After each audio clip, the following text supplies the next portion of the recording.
When you condemn people, you bring judgment upon yourself. And that's what he has done. And I think he's inciting some of the Southeast people that are not well informed. He's inciting them, and he gets them into trouble, and he doesn't go to fight for them. You see, when you see people like us constantly speaking on behalf of Igbos, you understand. A lot of people, knowingly or unknowingly, always want to speak against the Igbos. And not that, even at the recent election and the administration, P2B has been the target. So Maya has been used in order to satisfy his paymasters, directly or indirectly, to speak against their own brother. That is why the people can confidently say that Igbo don't love themselves. Because if the Minister of Works is a Northerner and P2B is a Northerner, they won't be saying what they are saying. My question this morning is this. Between P2B, who said that we don't need to construct a new coastal road, we need to maintain the one already built because Nigerians are suffering. And you, who first of all claimed that Landmark Beach will not be destroyed, finally went ahead to destroy it, even after a journalist asked you question if whether there's a due environmental diligence that have been done on it, and then finally abandoned the landmark and reroute the road. Who is now insulting division among the Igbos, among Nigerians? Are you not the enemy of Nigeria and the enemy of unity and the enemy of the Igbos? Because as I'm talking to you now, some people have taken it to state war between Ebonyi and Anambra people. That is it.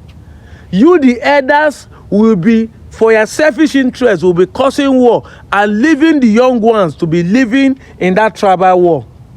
And this question, some people will still get it wrong because they are built in tribalism. A good carpenter will measure 3 times before he cuts.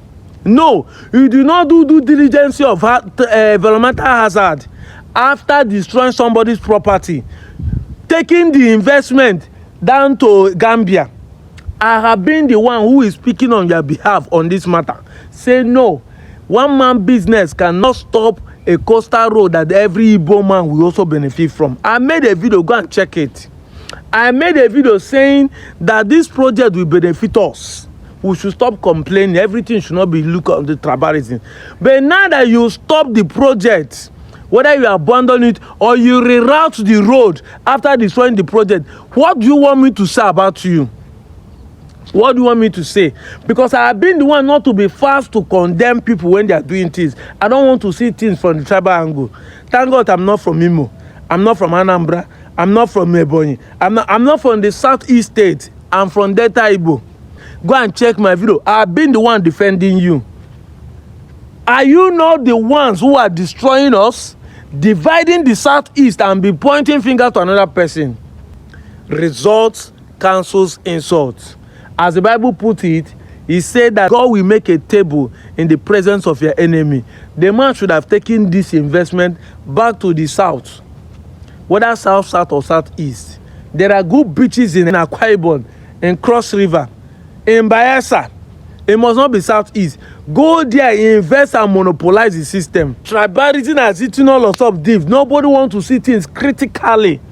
For the investment, and then you are still crying that foreign investors are not coming. How will they come when you are destroying your own already? I'm out of here, Joe. You're intimidating Igbo people. You sold your land to them. You used the money to go and spray a musician. And now you want to come back and claim ownership. Where is that done? There's something wrong. I beg, let's go. Don't let me go there. You sold almost half of Lagos is gone. You sold the land, they got CFO, you are now coming to claim ownership of the area. You want to be chairman of the landlords association. Why you on paper you don't have anything. What do you, I tell you.